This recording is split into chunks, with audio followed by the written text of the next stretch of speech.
को मेरा प्रणाम। आज हम 7वीं कक्षा से संबंधित जो दूसरा पाठ है उसका अध्ययन करने वाले हैं।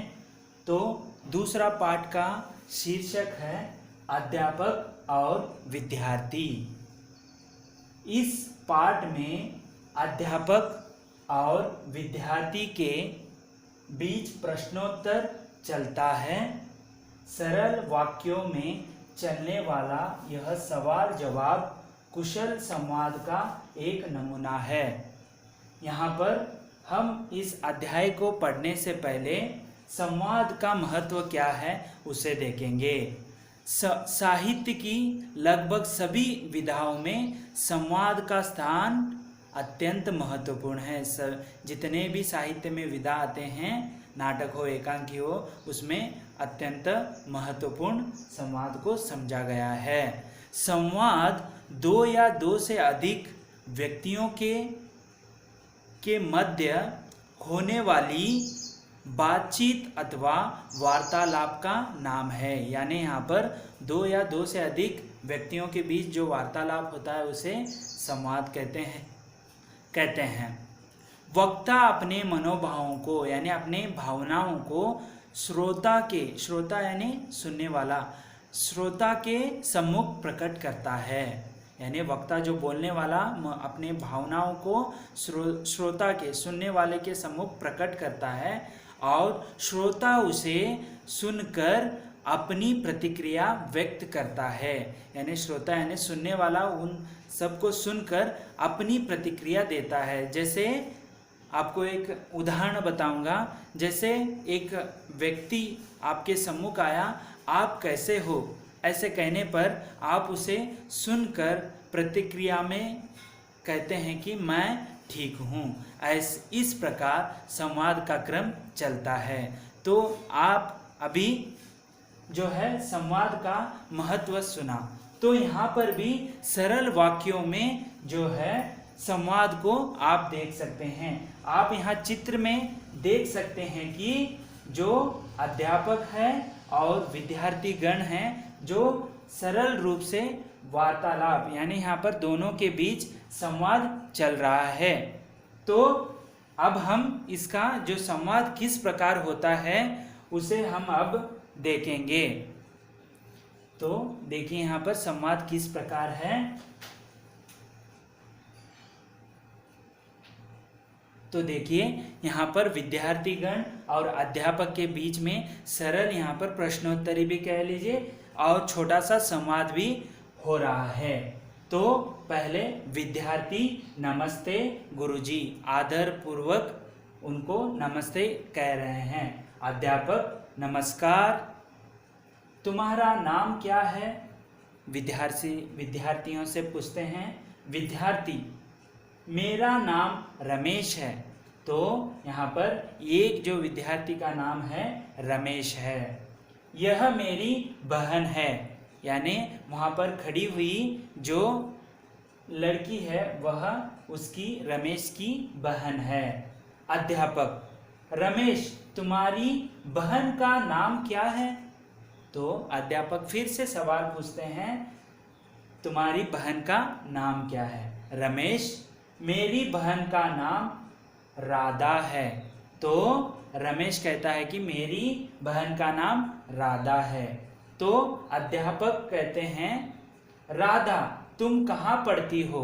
तो अभी रमेश को जो है वार्तालाप छोड़कर अभी जो राधा के साथ संवाद प्रश्नोत्तरी करने में जुट जाते हैं। आगे देखेंगे किस प्रकार संवाद आगे बढ़ता है।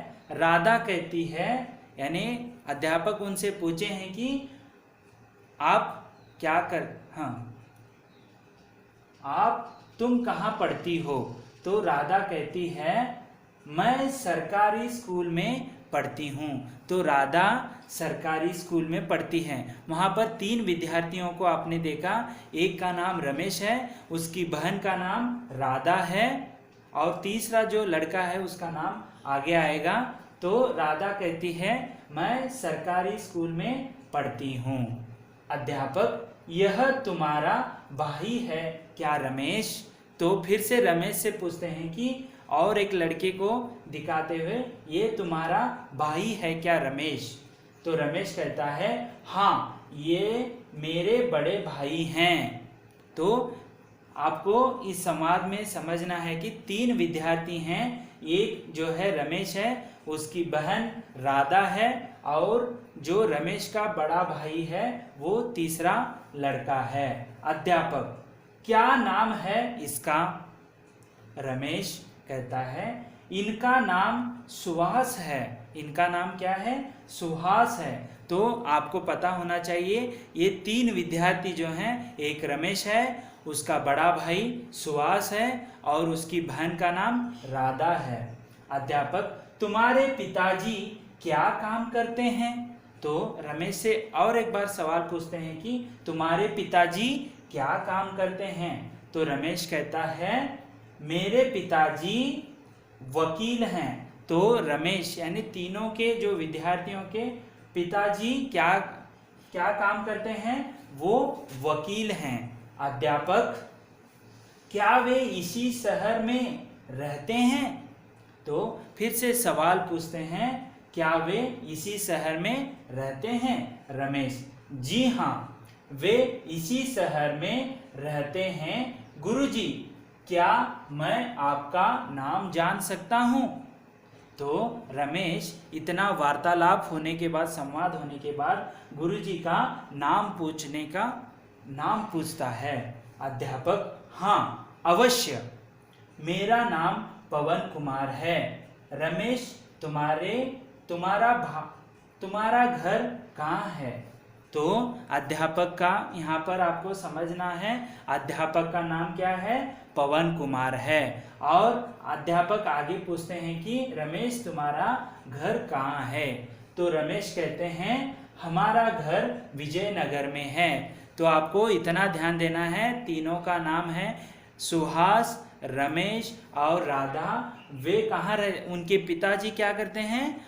वकील का काम करते हैं। और ये है हमारा घर कहाँ है? उनका घर विजयनगर में है। आपका घर कहाँ है गुरुजी? तो गुरुजी को सवाल पूछते हैं कि आपका घर कहाँ है? अध्यापक, मेरा घर भी विजयनगर में है। तुम कभी मेरे घर आना बेटा। तो अध्यापक कहते हैं कि यानी यहाँ पर रमेश का भी घर विजयनगर में है, अध्यापक का भी घर विजयनगर में है।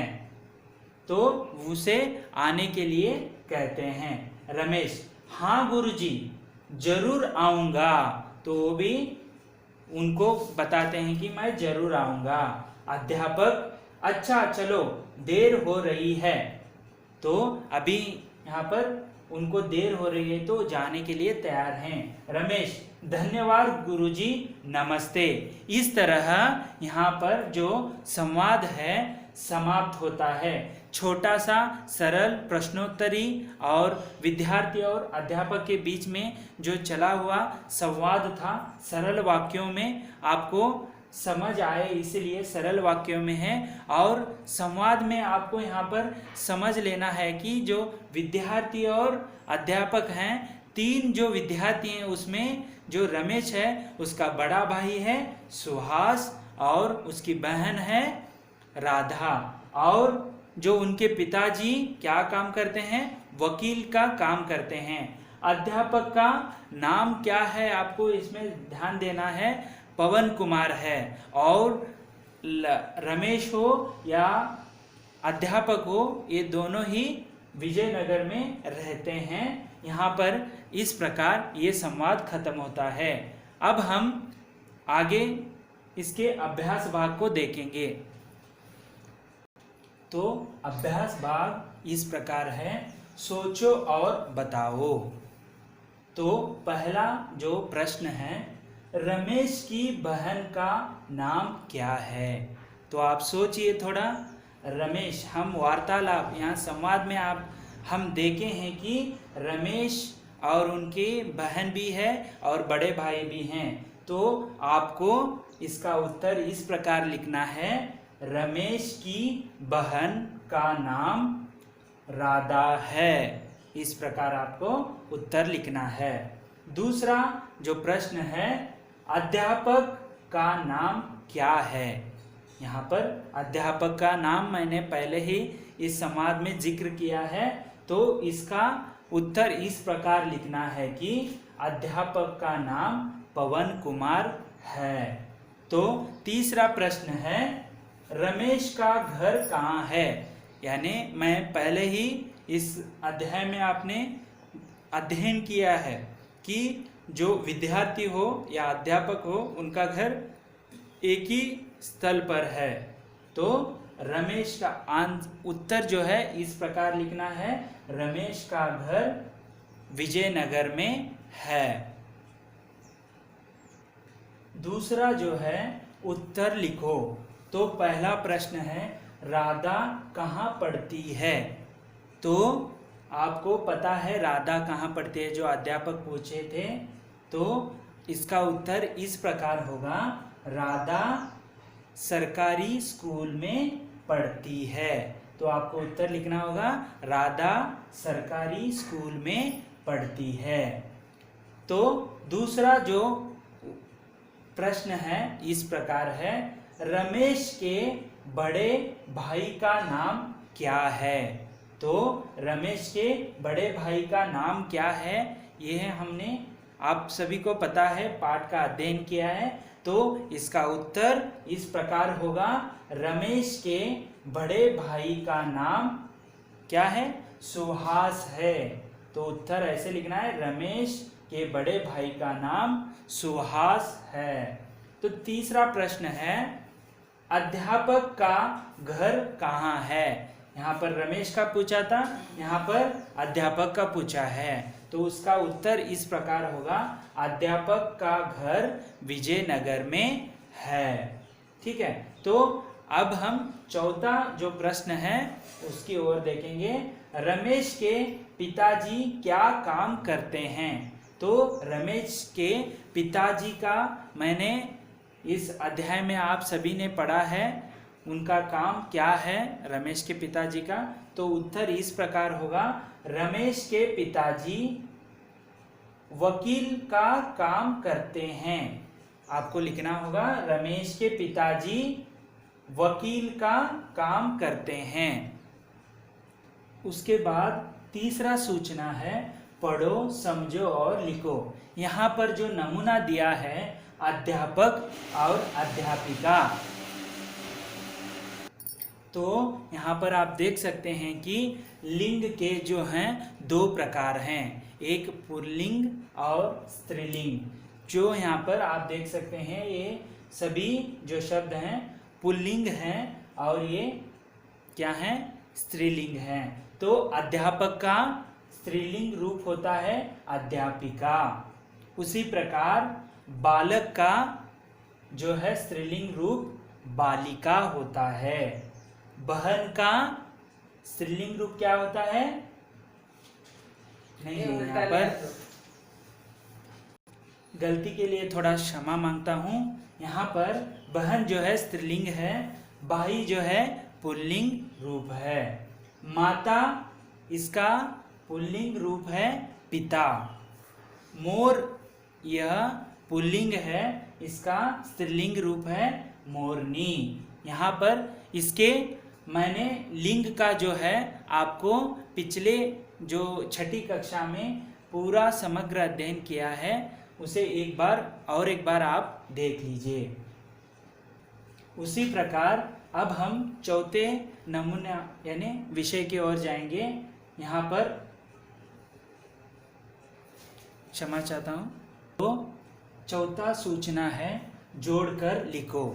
नमूना दिया गया है, यहाँ पर जो है गुरुजी, उनका कार्य, उनका संबंध है पाठशाला से। उसी प्रकार यहाँ पर छः जो है अलग अलग दिए हैं, उनके जो संबंधित है हमको जोड़ना है। तो पहला है, उन्होंने नमूने में दिया है गुरुजी, तो वे पाठशाला से संबंधित हैं। तो वकील यहाँ किस में आते हैं? अस्पताल, खेत, न्यायालय, सेना, दुकान। तो हमें वकील का जो संबंध है न्यायालय से है। उसी प्रकार किसान जो है यहाँ पर अस्पताल, खेत, सेना, दुकान, तो किसान का संबंध खेत से होता है। उसी प्रकार वैद्य जो हैं इनका संबंध अस्पताल से होता है। उसी प्रकार व्यापारी जो है इनका जो संबंध होता है दुकान से, ठीक है।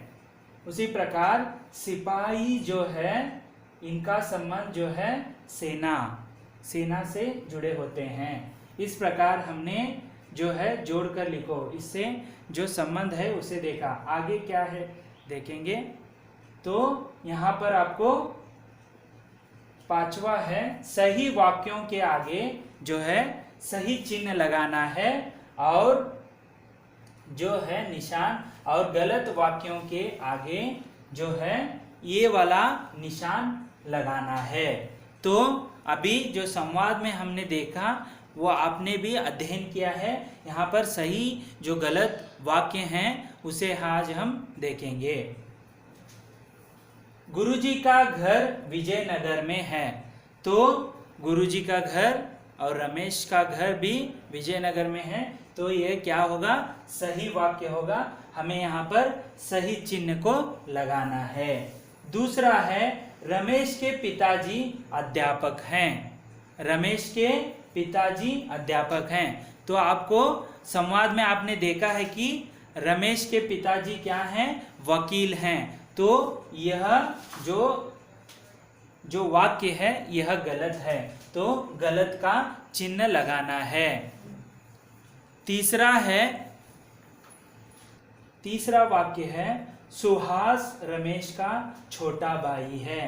तो सुहास जो है रमेश का छोटा भाई है, नहीं, रमेश का यह बड़ा भाई है, तो हमें यहाँ पर गलत का चिन्ह लगाना है। आगे क्या है देखेंगे। उसके बाद जो है छठा, इन शब्दों का अर्थ कन्नड़ या अंग्रेज में लिखो। तो हम क्या करेंगे, यहाँ पर कन्नड़ का भी जो शब्द है उसे देखेंगे, उसके साथ साथ अंग्रेजी का भी शब्द देखेंगे।